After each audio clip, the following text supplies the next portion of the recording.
Warahmatullahi wabarakatuh. Selamat pagi anak-anak.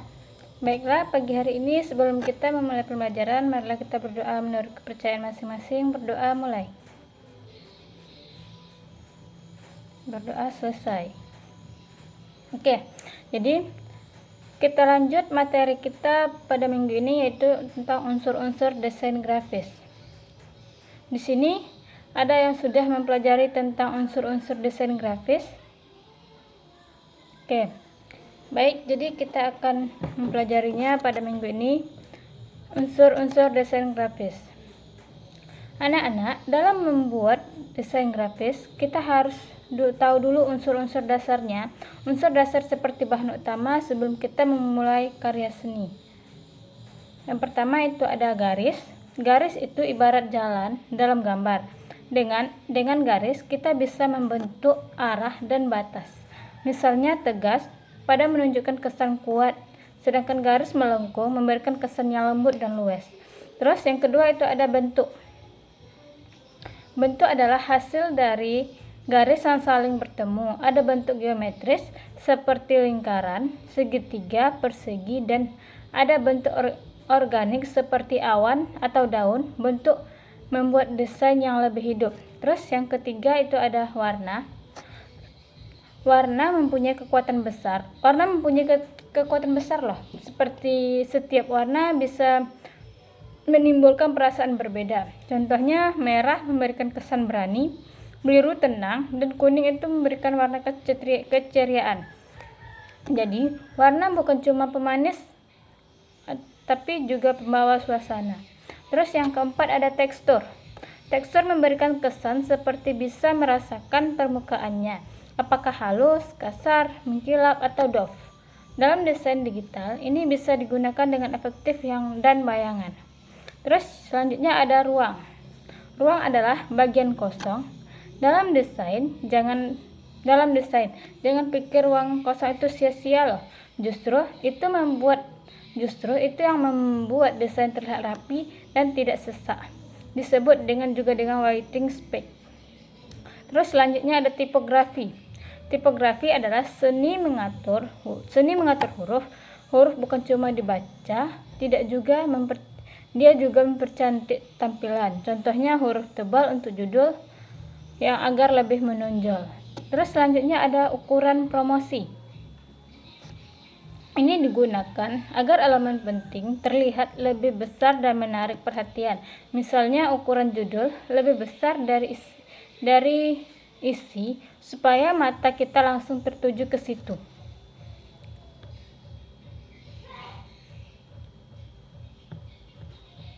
Terus supaya mata kita tertuju ke situ. Terus ada juga prinsip-prinsip desain. Nah, kalau unsur tadi adalah bahan, maka prinsip desain adalah cara menyatukan supaya hasilnya enak dan indah ketika dilihat. Yang pertama ada keseimbangan. Keseimbangan harus terasa seimbang, bisa simetris kiri dan kanan sama, atau simetris beda tapi tetap terlihat pas. Terus ada juga kesatuan. Semua bagian desain saling mendukung, misalnya warna, font, dan gambar harus terasa satu persatu. Terus ada kontraks. Kontraks itu supaya desain tidak membosankan. Gunakan perbedaan warna terang vs gelap, besar vs kecil, dan tipis vs tebal. Semuanya membuat desain lebih menarik. Terus ada penekanan. Penekanan bagian penting yang harus ditonjolkan. Contohnya judul dibuat lebih besar atau berwarna mencolok agar langsung tahu dilihat sama orang. Terus ada irama. Seperti musik, desain juga mempunyai irama. Ada pengulangan pola warna agar mata kita mengikuti alur dan nyaman. Terus ada proporsi, artinya kurang antara elemen harus pas. Kalau gambar terlalu besar tapi teksnya kecil sekali, maka jadi tidak seimbang. Terus yang terakhir itu ada kesederhanaan. Jangan terlalu ramai, desain yang harus lebih sederhana dan mudah dipahami dan enak dilihat.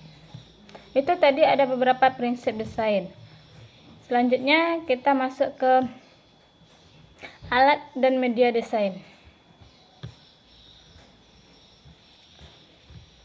Dalam membuat desain, kita bisa pakai alat tradisional atau alat digital. Alat tradisional itu seperti pensil, kuas, cat, kertas, bisa atau sketsa awal. Alat digitalnya seperti software seperti Adobe, Illustrator, Canva, atau Figma. Ini memudahkan kita membuat desain lebih cepat dan rapi. Terus ada media cetak. Hasilnya seperti poster, brosur, majalah, dan kemasan produk. Dan terakhir itu ada media digital. Desain ini yang harus kita lihat di aplikasi, web, atau media sosial. Itu tadi alat dan media desain grafis. Selanjutnya kita masuk ke proses pembuatan desain grafis. Membuat desain grafis itu ada beberapa tahap ya. Yang pertama itu ada briefing, menentukan tujuan. Misalnya untuk tujuannya seperti kita membuat iklan atau logo. Terus ada riset dan inspirasi, mencari ide, referensi, desain di internet ataupun majalah. Terus ada sketsa. Sketsa ini membuat rancangan awal di kertas atau digital. Terus ada produksi, mengelola dengan aplikasi. Evaluasi, mengecek hasil apakah sudah sesuai dengan tujuan. Terus ada yang terakhir finansial, menyiapkan hasil dan format siap pakai, misalnya JPG, PNG, dan PDF. Terus selanjutnya ada peran dan fungsi desain grafis. Desain grafis bukan cuma gambar indah, tapi juga mempunyai banyak fungsi penting. Yang pertama sebagai komunikasi visual, menyampaikan pesan lewat gambar dan warna.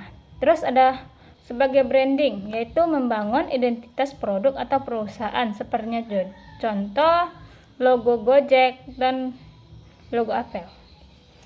Yang ketiga ada sebagai promosi, menarik perhatian orang untuk membeli produk. Dan yang keempat ada sebagai edukasi, menjelaskan informasi dengan cara menarik seperti infografis. Terus yang kelima ada hiburan, bisa untuk ilustrasi komik, animasi, atau game. Yang keenam, kita masuk materi selanjutnya, yaitu yang keenam, contoh karya desain grafis. Agar kita lebih paham, ini contoh hasil desain grafisnya, seperti logo, poster, brosur, desain, ilustrasi digital, dan kemasan produk. Contoh poster itu seperti iklan film, konser musik, atau kampanye sekolah. Dan logo seperti logo Nike, Adidas, Shopee, atau Gojek. Brosur yaitu untuk promosi sekolah atau toko. Desain tampilan aplikasi seperti Instagram yang sering kita gunakan untuk kegiatan kita sehari-hari. Terus ilustrasi digital itu karakter atau game komik online. Kemasan produk, desain bungkus, snack, atau minuman. Nah, itu tadi materi kita, yaitu tentang unsur-unsur desain grafis. Ya, bisa juga unsur dasarnya.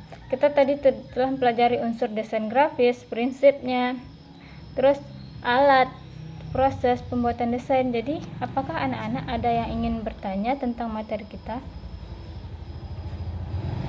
Jika tidak ada yang bertanya, jadi kesimpulannya, anak-anak desain grafis ini adalah seni menyampaikan pesan dengan gambar dan tulisan.